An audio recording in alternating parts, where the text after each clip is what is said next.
Welcome to Lyve Talks, a podcast by Lyve, a tech and logistics company headquartered in Abu Dhabi. On Lyve Talks, we tackle fintech, logistics, business, and best practices in the workplace. I'm Karim Bakhache, the VP of Strategy at Lyve Global, and I will be your host.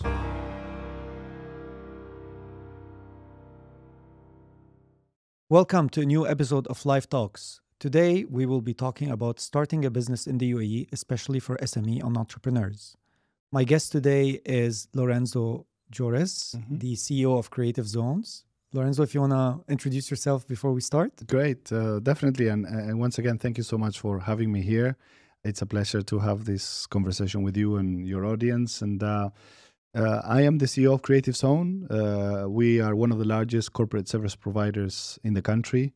We are over 200 employees, and we basically help companies and individuals set up their businesses and enter the UAE market in the form of company formation services, PRO services, and other solutions that help individuals open a company, become residents of the country, open bank accounts. So we tend to help people that are interested in coming to the country and doing business here. Great. I mean, this is very important. As you know, us at Lyve, we help companies provide them technology to operate, which usually comes after they form a company. Right. A lot of those companies are small businesses, could be in the F&B or the e-commerce, and they all have started somewhere in the UAE before they come to us and ask for technology.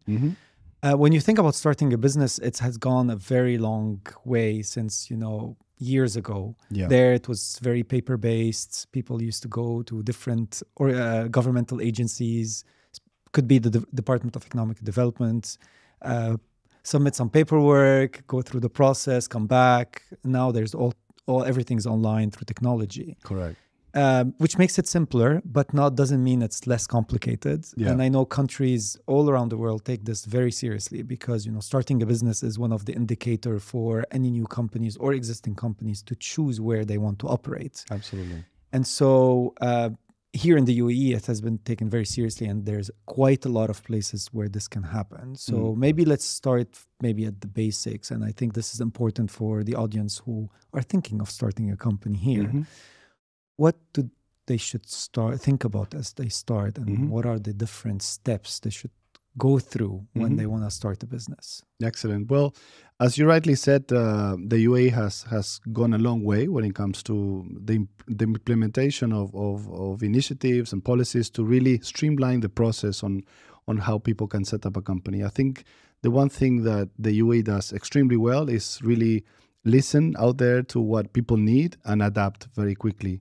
They've introduced, very attractive formats for residency visas, and they created an umbrella of different visas, residency visas, that you could be a resident through setting up a company, through employment, of course. Then they launched the golden visa, the green visa, the retiree visa, the employment visa when you work for someone else, but you could be a resident in the country if you're employed by a company outside.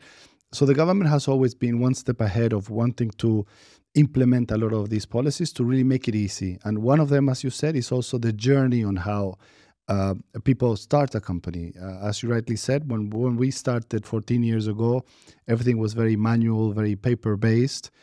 You would get your trade license on a certificate type of thing, and now things have completely changed. Every licensing jurisdiction from around the world, whether it's a free zone or the mainland in any of the Emirates, has really pushed into delivering their services and their trade licenses and their government solutions through portals, through ERP systems, in all cases, every free zone.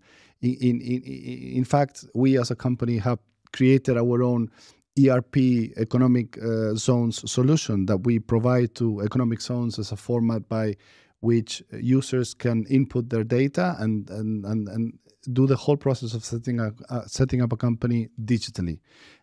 It can take you as little as 45 minutes nowadays to start a company. Given now especially that the necessary compliance journey needs to be observed, there's world checks that need to be done. But even those, the licensing jurisdictions are trying to see how can they implement this the faster as possible. So these ERP systems are connected to APIs through to the world checks and routers and portals that are able to create a risk assessment of who is the investor and who is the UBO, the ultimate beneficiary owner, and for this licensed jurisdiction to be able to cross-check the data and issue the license on this individual. I actually went through a process, and I don't think it was Creative Zone, but one of the process here when I was a very short period a contractor, and I remember setting up my license in, I think, you're right, like maybe an hour, which I found amazing because I was sitting on my sofa, just punching some paper, uploading some documents, and there's your license. You pay it, and you got it. Yeah. But like you said, it's also the shift of we're now moving from I'll give you the license, and then we'll see the compliance and what else you need to check later on as you operate. And I think we'll get into that as you speak. Yeah. So let's assume that I am a new entrepreneur or an SME or, and I want to start a business in the UAE. What should I think about first? Like, what should I do? That's a really good question. Is the starting point of a lot of the new startups and entrepreneurs is where should I register the company? There's about 52 free zones in the country. There are 7 emirates that have their own mainland economic development departments. So the key thing that one needs to understand is what is my market? Who am I catering to as a client? Am I doing a business that is going to cater to clients within the country, or am I setting up a business that is mainly aimed at dealing with clients internationally? Am I looking to do business, let's say, with government entities within the country, or is it going to be just with general public within the country? What kind of activity? Different free zones are more specialized or give more support to certain type of activities or business industries. So, you have media free zones, you have AI and technology free zones oriented businesses. You have free zones that are more aimed at trading, like, the MCC, the Dubai Multi-Commodities Exchange, and, the DIFC, Dubai International Financial Center. These are aimed more for financial services industry. Right. So one needs to understand which jurisdiction caters best for the type of business activity I want to conduct, because the one key thing that people want to be is linked with individuals within that space. It would make no sense for you to set up a financial company in Jafsa, well, let alone they don't have that activity, but you are not surrounded by the ecosystem that eventually you will need to be part of, because you will gain access to possible partners, suppliers that are within that ecosystem that you want to be linked with. So, I mean, you mentioned something that, people probably don't know, that the number of free zones in this country is quite high. Yeah. But also what I've seen is that also between Emirates, there's similarities between free zones. True. So now, does it make a difference if I set up in, let's say, Abu Dhabi or Dubai or Sharjah or Ras Al Khaimah in the same activity? Or it's, like you said, it's only about the ecosystem that comes with it? Yeah. I think the first decision is, am I going to be doing mostly business, let's say in Abu Dhabi or Dubai? Then people that do business in Dubai sometimes are able to choose one of the free zones, perhaps in the Northern Emirates, that will allow you to still do business in Dubai or Abu Dhabi, but not necessarily you need to get a license from there. So there's a few free zones that became very active in tailor-making their solutions, making them very attractive for startups and entrepreneurs. We have some cases on Northern Emirate free zones, such as Rakesh, Ras Al Khaimah Economic Zone, that was born out of the merge between Ras Al Khaimah Free Trade Zone Authority and Rakia, that used to be the Ras Al Khaimah Investment Authority at that time. And then you have other pioneering free zones, such as Fujairah Creative City, that was also set up a long time ago. Sharjah Media City, those are very powerful free zones nowadays, and that capture quite a big volume of the startups and entrepreneurs that are setting up. And they can conduct businesses around the UAE. They're meant to be doing business within these free zones, but they are able to do business internationally with these licenses. And maybe this is a bit more specific on the question because it's important. So as an entrepreneur, and if I'm operating, I've set up in Dubai, now I want to serve clients in Abu Dhabi. Mm-hmm. Does it mean I need to go do another license in Abu Dhabi in any case? Or I'm okay, it's okay if I'm from Dubai, I can go and operate in another emirate? Well, we always recommend that if you're going to be based and doing business, let's say in one specific emirate, in the case of Abu Dhabi or Dubai, do get a license that is from that emirate, because it's going to be seen as more professional, in the sense of you approaching, especially if you want to do business with government entities. Correct. Especially if you want to deal with government departments, it's recommended that you get or you need to be having a mainland business. There are formats by which entities, private sector entities, engage with free zone companies. Ideally, free zone entities should be doing business within the free zone in which they are registered, right? Correct. But a lot of businesses, what's happening nowadays is that a big portion of the companies that are being set up in the country are for people that are what we call nomad entrepreneurs. That are people that are operating around the world, and that they're using the UAE as their base for operating their businesses. So you have people setting up a company in a free zone in the Northern Emirates, and perhaps they are a consultancy company that are traveling around the world and in Africa or other Middle Eastern countries, and they're able to use this license to operate from here in the UAE. So I'm just going to take the example of Lyve. So Lyve operates globally, but also locally. So we actually have a license that is mainland in Abu Dhabi, and then we have one mainland in Dubai, right, and we have one in free zone in the DIFC. Right. So we have 3 licenses because we have different operating activities, right, which meant that we needed to have different type of licenses with the right activities. And I think this is important for entrepreneurs to understand. Yeah. It all goes back to what you said in the beginning. The activity that you will be operating is important. Absolutely. And who are you going to be serving is the second point. Yeah. Based on these 2, you're going to be able to decide which free zone or mainland is best for you. Absolutely. Absolutely. Okay, good. So now in terms of kind of maybe not to talk about, but the process itself, is there anything that they should know about? I know there's some paperwork always to be kind of submission, but financially, legally, anything in terms of planning that they need to understand? Or look, this is a good reason of why companies like us exist. I really recommend, when starting this journey, that the UAE has become a lot more compliant when it comes to observing international law and regulation. There's been really good news given in the last week or 10 days that the UAE has come out of the grey list that was presented by FATF. Correct. That is an international organism that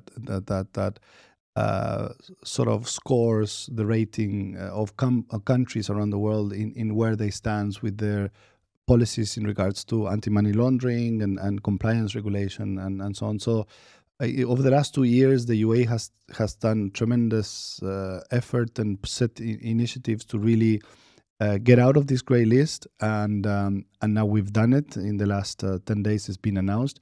In fact, our company, Creative Zone, we're the only corporate service provider that was presented in meetings with FATF and the Ministry of Economy, where we had to showcase our processes and procedures when it comes to onboarding clients, and how do we do the risk ratings and the world checks, and how do we, in some cases, reject certain business activities or nationalities when they were meaning to set up businesses here. So when starting a new company, you're going to be asked to fill in a set of documents, and again, it's all in line with being compliant with international regulation. But it's become a little bit heavier than it used to be 5, 6, 7, 10 years ago, right? In the past, you fill in a couple of documents, my name, my passport copy, and you get a trade license. Now there is a lot of more sort of due diligence in the background. So you need to fill in UBO declarations, ultimate beneficiary owner, AML regulation. If your company has a certain type of activity and falls under what is called ESR regulation, there's a lot more information that is requested. You might need to submit banking statements showing, your financial statements over the last 6 months or so. Of course, proof of residency and all this.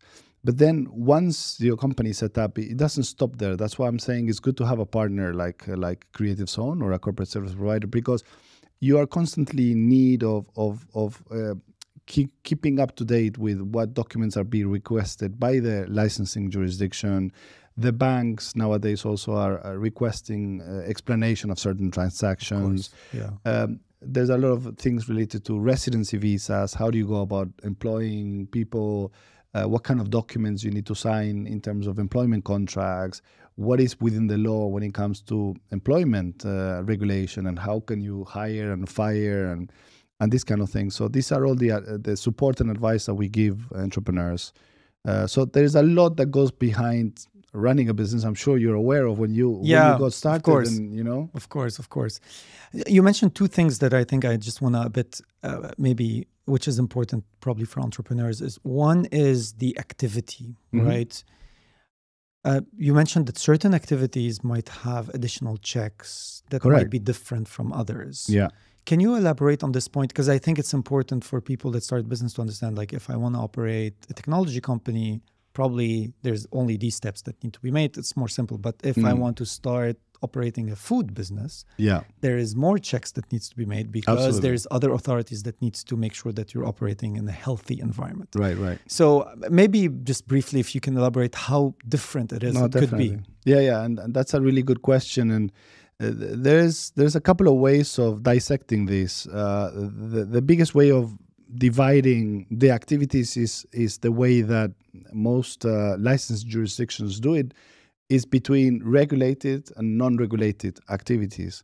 So for example, when it comes to the IFC, in the IFC, you can set up a business that is either a regulated activity or an unregulated. And this means that it's regulated either by the central bank or the Financial Services Authority. So anything related to financial services, of course, trying to set up a bank or a brokerage business, this all falls under what is called regulated activities. These type of entities are, of course, a lot more difficult, more cumbersome to set up. There is a lot of more due diligence, more requirements that are needed from the company. You might need to be showcasing who your registered MLRO is, who is your compliant officer of the business. You need to, and this officer reports directly to the government authority related to this licensing jurisdiction. You need to have a very well-established CFO and financial managers that are going to be providing the needed audited books and reports of the business. So those are the financial regulated entities. And then you have non-regulated that will fall anything such as, consultancy and marketing and technology businesses. But within the non-regulated, there are some that are called maybe higher risk type of activities, and others that we know or perceive of within the industry as not being as high risk. So a big problem that a lot of companies have at the beginning is that they end up setting up something that they don't know is considered a high risk activity by certain governing institutions, especially banks. But when you go out there, again, the need of having a good advisor on this to tell you, listen, watch out, instead of listing yourself under doing this activity, perhaps you could try to do that. So, for example, to give some ideas, when you set up a general trading company, this is considered a high-risk activity. Why? Because it's general trading. You could sell anything. You could sell shoes or trade oil or commodities. So the bank, when he sees when they see a license with general trading, they go, wait a minute, and they start asking you, and you need to go more in detail, explaining what kind of trading you're going to do, you have to prove. So that's why it's better to list an activity that best relates to what you're trying to do as a business. So all the licensing jurisdictions there's about 1,200 or 300 is the ISEC list. List is called. You could choose trading of shoes and shoes-related products. So it's better that you choose something like this, because then everybody will see your license, and then your website, the description of what you do, and the business that you do really relates to this. Not that tomorrow you have, a big amount of money coming from some client, and suddenly you're trading something else that is not related. So this is when the banks and everybody around you, even the licensing jurisdiction, they're doing their due diligence and checks. They do spot checks. And they call you, and you need to prove on what kind of business you're doing and how you're going about doing the business that is showcased in your license. And that's what I was mentioning at the beginning is sometimes for some activities, the barriers of entry might look very low. Said, yeah, we'll give you the license. But then you might fall into these audits or checks that come to you and ask for justifications on the type of activity you're doing. Yeah. And to your point, right, as an entrepreneur and any company like us, when we start the business, 1,200 activity. I mean, you search for the activity, you put technology, and it just gives you like, let's say 50 type of technology, and you don't know which one is actually high risk or not. It doesn't tell you when you're applying, especially in some jurisdictions, because you're not. So how would you know? Is probably like coming to Creative Zone. Yes, they will tell you, wait, don't choose this one, choose this one, and then make sure that you're in the right activity, because then you don't have a high risk activity. Yeah, and another big mistake that a lot of people do, and for some reason, for example, the free zones, and even companies like us, we try to advertise and says, well, with this license, you pay this amount, and you can get yourself 5 activities and this. But then that's a big mistake, because then you end up putting yourself 5 activities, and people put marketing, consultancy, and trading, and then again, you go to the bank, and the bank looks at this and says, wait a minute, like, what are you going to be doing? And then the audits. So we tend to recommend, listen, make it simple, especially at the beginning. Right. Build a relationship, build a business. Put 1 or 2 key activities. Start with that. Let the bank understand who you are, what you do, and then slowly start complicating yourself. Don't go at the beginning of things full on, because it's going to get a little bit crazy. Okay, let's assume we've set up the business finally, and now we're operating. Anything you need to give us tips for when you're operating a business? Because people tend to say, okay, I set up a business, I'm good to go now, everybody's going to leave me alone, I'm just going to do my business. But that's not how it works, right? Yeah. So can you give us a bit more also on what happens when you're operating a business? Like what kind of advice, tips? Yeah. Look, we see a lot of stories. We set up over 200 companies a month, new companies. And I remember when I first joined Creative Zone over 4 years now, this is my 5th year in the business. The first thing that really struck me and I enjoyed so much, I remember going into the sales room, and we would put in the wall the 200 companies that we will sign up that 1 month. And in there, you see all these names and the activities of these businesses. And the first thing that came to my mind was like, wow, look at how many dreams and how many people are getting started into business. And you read the names of the companies, and some of them are really cool names. And you try to create a story behind each of these, names and companies and people.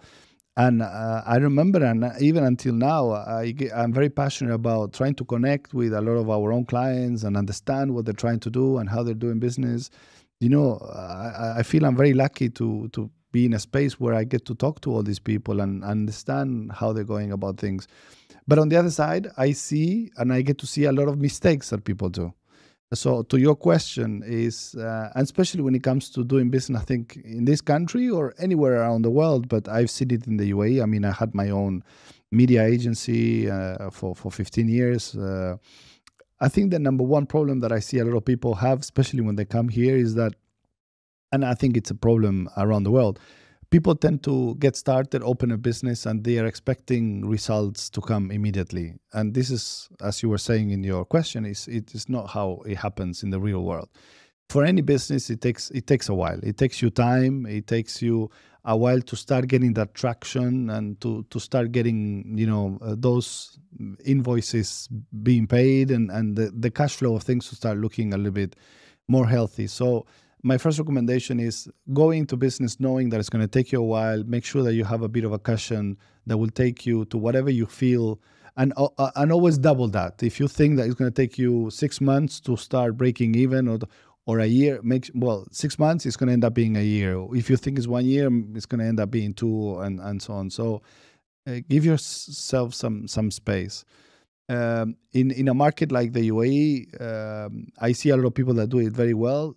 You have to build partnerships. You have to build on relationships. Go out and meet people and constantly sit with people that can add value to your product. you're going to have to do a lot of barter deals at the beginning, go deliver services for people that are going to give you something in return, but maybe not money, but some value in return, whether it's exposure or something. And when you see people that are doing it the right way is when you see them that they become very successful. And when they become successful, they become very successful. I was reflecting over this over the last few years and a few days, and I went back and I looked at stories of young entrepreneurs that started. And look, we were a startup 14 years ago, and now we're a company at the group level that we hire over 500 employees, right?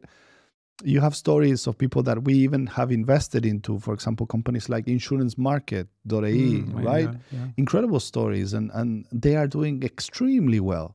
I did a podcast recently with a gentleman called Andreas. He's the founder of KCAL.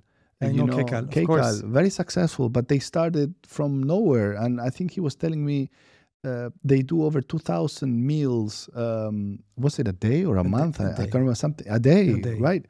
So, as I was just saying, when they become successful, they become very successful, and they really make it happen, and they become very big.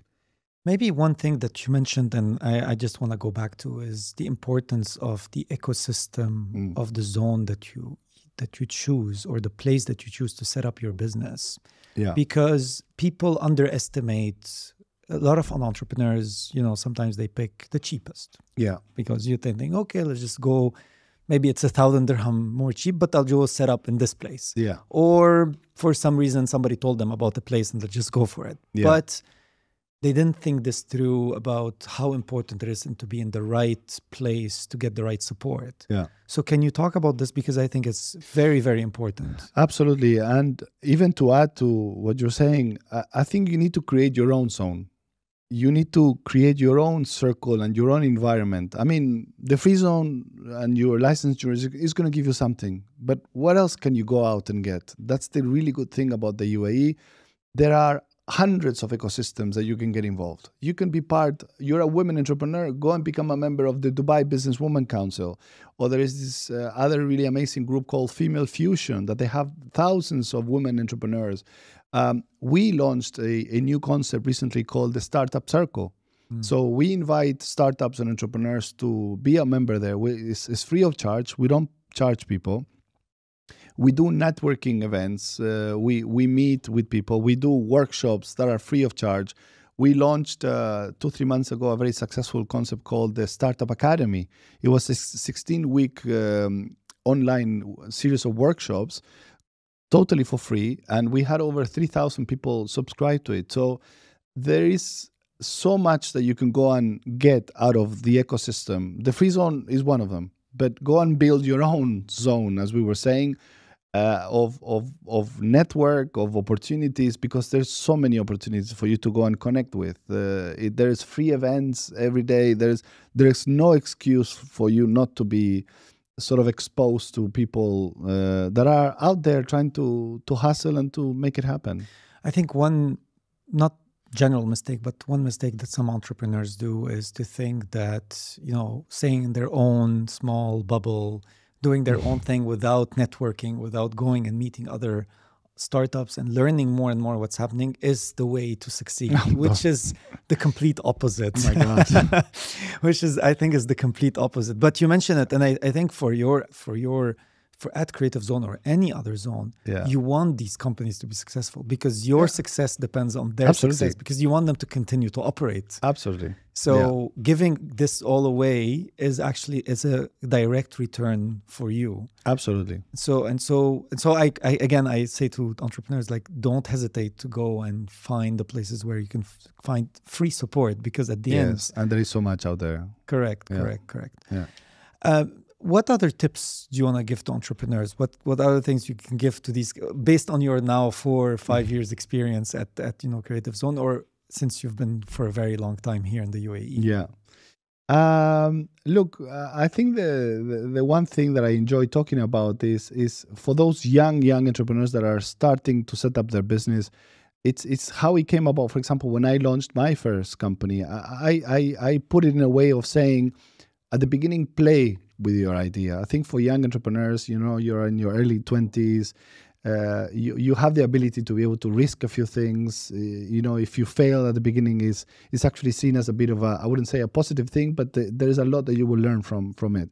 So I call this stage the play with your idea. I remember when I launched my first business, I wanted to start shooting TV documentary films around the world. And I came from a background of producing economic supplement reports inside newspapers, such as the New York Times and USA Today and Le Monde. And I said, I wanted to do the same thing, but on TV. So I started playing with the idea. What did I do? I wrote a letter to CNN and the BBC and ABC and say, hey, I want to shoot TV programs for you. And ABC television responded and said, yeah, we'll air your shows as long as you pay us this amount of money. I said, okay. So then I started investigating about production and TV cameras and stuff. And I remember I was with my partner and we were looking at cameras and everything. So I identified a few cameras. And then I set up a company, and at that time I set up a business in Raquel, but because I happened to be based here and I was traveling around the world, and I got my license, and then I opened a bank account, and everything I was playing while I was having my job. And then we got to a stage and said, well, let's write a letter to a president to see if he will give us an interview for my TV program on ABC television. And we wrote to the president of Tanzania. Okay. And the guy said, yeah, I'll give you an interview, come. And so my partner says, okay, go to the shopping mall and buy the biggest TV camera that you can find. And I said, okay. So we went to the mall. I remember we bought this, at that time, this XL cameras, a bit of a funny shape they had. And I packed this. Here I was on the plane reading the manual on how to operate this camera. I never filmed anything in my life. And we went on and did the first interview with the president of Tanzania. And that was the beginning of our first project. And we traveled around the world for 15 years, shooting documentary films very successfully. And we truly enjoyed it. But if it wasn't for that playing with the idea at the beginning, then you don't get anywhere. And what I like about that concept is there's no pressure. I think when you start something, it should feel somehow natural. Right. It shouldn't feel like it's a stressful period. It should feel like, because that's when you are in that comfort zone and you are not pressured about things. I feel when you become the most creative and that the best version of you comes. When you're trying to do something and the pressure, you tend to cut corners. You go for the quick win instead of build something crazy. Go beyond your boundaries, because you're playing with it, and see how far it will take you. And in many cases, the world will open up and say, hey, go and do your interviews. Of course. Very interesting, very interesting. One other thing that I wanted to cover as we come to maybe a conclusion on this is how technology helped kind of improve things over the years. I think we talked about how easy it is, but let's maybe dig deeper into technology and how it helped now companies set up. Mm-hmm. I think technology keeps on revolutionizing everything that we do around us, and now the advent of AI, and if you are in any sort of business and you are not at least trying to understand how AI and technology is able to help you with your own business, I think it's going to take a year or two for you to be completely wiped out of your own business. I have a frenetic approach to this. I feel somewhat, I wake up and I scroll through, Instagram and Facebook and LinkedIn, and you keep on seeing people adopting these things, and you become a little bit sort of paranoid about it, thinking, am I moving fast enough? Am I doing the right thing? The possibilities that social media gives you and all of these new tools to adapt your business are immense. I think social media has given access to a global audience, and so many businesses have been created and shaped around social media. Nowadays, you have, I remember even I was reading to this, there's a very famous watch entrepreneur. His name is Haider Tim. He happens to be in Dubai this week, and he has a very interesting thing that he creates this thing on social media where he says, if you can find him. So he gives a clue. I don't know if you've seen his videos. No, I haven't seen him. You have to follow him. and people find him saying, "I love your journey," and he gives a clue, and he travels around the world, and people find him, and he gives them a watch. But he built an incredible business over the last few years, and he sells thousands of watches just purely out of his social media exposure. And this has been an opportunity that many individuals and companies have been able to take advantage of. So if you're an entrepreneur, if you're not looking how these new tools, social media, AI, and new technologies can really change your business, then you're looking in the wrong way. Great. Well, I just want to thank you again for being our guest today. I think this was very helpful for entrepreneurs. I hope the audience has liked what they heard. Until the next time, thank you for listening, and see you at the next episode of Lyve Talks.